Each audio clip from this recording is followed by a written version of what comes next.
Hai Smart Viewers, selamat datang di Dinas Malam.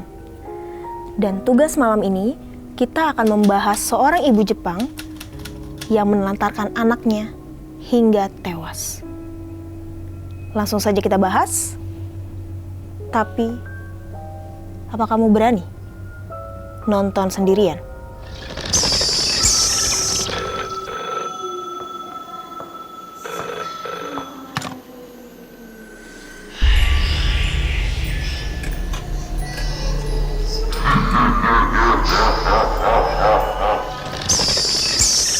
Rie Fuji, seorang wanita berparas cantik dan cerdas asal Jepang yang lahir pada tahun 1978 ini diterima untuk belajar sastra Inggris di Mount Royal University di kota Calgary, Kanada.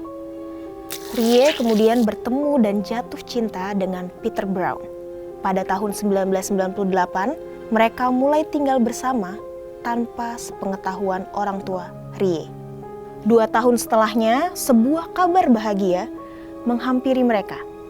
Rie melahirkan seorang putra pertamanya bernama Dominic Ryu Brown. Tetapi kabar kelahiran anaknya juga tidak diberitahukan kepada kedua orang tua Rie. Karena ternyata sejak tahun 1999 atau tepatnya 1 tahun sebelum Dominic lahir, Rie telah menjadi korban KDRT oleh Peter. Peter seringkali memukul dan menendang Rie. Namun, Rie meyakinkan dirinya bahwa Peter masih mencintainya. Kehidupan mereka terus berjalan sampai putri kedua mereka, Gemini, lahir pada Februari 2001. Dan di tahun yang sama juga, visa Rie telah sampai di tanggal kadaluarsanya. Ia tidak kembali ke Jepang dan memilih tetap tinggal di Kanada serta pindah ke penampungan tanpa Peter. Terbersit dalam benaknya meskipun hubungan dengan Peter tidak harmonis, ia tetap ingin berusaha menjadi seorang ibu yang baik dan membuat keluarga yang bahagia bersama anak-anaknya. Singkat cerita, masih pada tahun yang sama, yaitu bulan Maret, Rie bertemu dengan Chris Knowler dan kembali merasakan jatuh cinta. Ia berhasil melupakan mantan kekasihnya dan mempunyai uang sendiri untuk pindah ke apartemen yang lebih layak daripada penampungannya. Sekilas, kehidupannya mulai terlihat membaik. Namun, semua itu sia-sia. Nyatanya, Rie nampaknya masih haus akan perhatian yang membuatnya tidak bisa jauh dari kekasihnya. Rie kerap kali memilih untuk meninggalkan anak-anaknya sendirian di apartemen untuk pergi menemui Chris. Sebelumnya, Chris sempat pindah ke apartemen Rie dan tinggal bersama kedua anaknya selama beberapa hari sebelum akhirnya ia pindah ke Cochrane yang berjarak 37 km dari apartemen Rie. Pada tanggal 8 Mei 2001, Rie kembali pergi mengunjungi Chris di Cochrane tanpa kedua anaknya dan hanya menyiapkan masing-masing 1 botol susu untuk Dominic yang berusia 15 bulan dan Gemini yang masih berusia 3 bulan. Dan kemudian Rie tidak kembali selama 10 hari lamanya.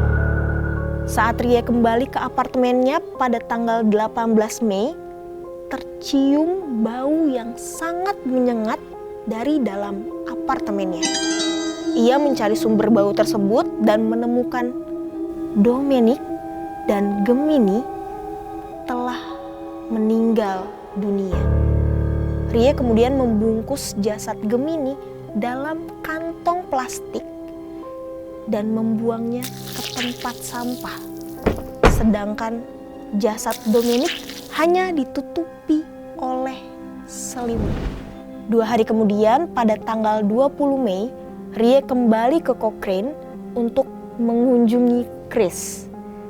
Di tanggal 24 Mei, Rie kembali ke apartemennya bersama Chris dan menginap di sana selama 6 hari. Tapi Chris tidak tahu atau mungkin tidak peduli kemana perginya anak-anak Rie. Kemudian keesokan harinya, Rie dan Chris kembali ke Cochrane. Pada tanggal 5 Juni, pemilik apartemen yang kesal karena Rie belum membayar sewa dan tidak menggubris suratnya, datang menghampiri apartemen Rie.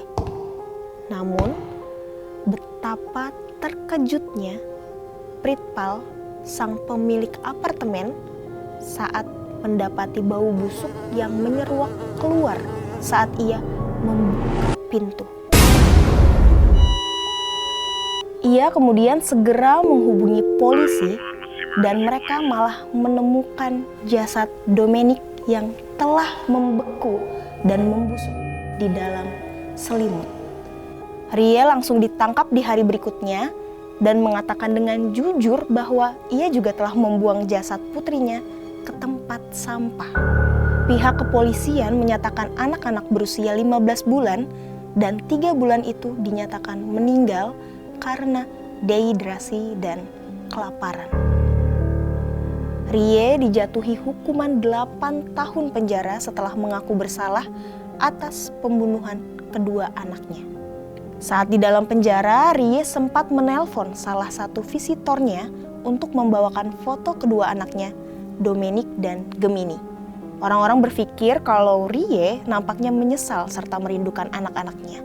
Namun, hal itu tidak berlangsung lama sampai mereka melihat Rie merobek foto-foto anaknya dan membuangnya ke dalam kloset sambil berkata, mereka sudah meninggal dan tidak ada kepentingannya lagi. Setelah dilakukan pemeriksaan, Rie dinyatakan menderita depresi, gangguan kepribadian, gangguan kecemasan, dan seringkali merasa kesepian. Seorang psikiater bersaksi bahwa Rie tampak senang bahwa anak-anaknya telah meninggal. Diduga hal tersebut berkaitan erat dengan perlakuan yang diakibatkan oleh Peter dan kegelisahannya mengenai visa yang sudah kadaluarsa. Rie kemudian dideportase ke Jepang pada tahun 2006 setelah menjalani 5 tahun hukumannya. Smart viewers, pada tahun 2010 sangat disayangkan karena kasus Rie tampaknya menjadi inspirasi bagi ibu Jepang lainnya yang tega mengulang kisah dengan meninggalkan kedua putrinya hingga meninggal dunia. Kisah ini sampai diabadikan dalam film berjudul Chikyu ni Shimizumeru atau dalam bahasa Inggrisnya yaitu Sunk into the Womb. Apakah kejadian memilukan tersebut memang berasal dari faktor luar saja ataukah ada faktor internal dalam diri seorang ibu yang sebenarnya tidak diungkapkan? Tulis jawaban kalian di kolom komentar dan jangan lupa subscribe, nyalahin lonceng notifikasinya untuk update Dinas Malam berikutnya. Terima kasih buat yang nonton sampai akhir episode Dinas Malam. Tapi, apa kamu yakin nonton sendirian?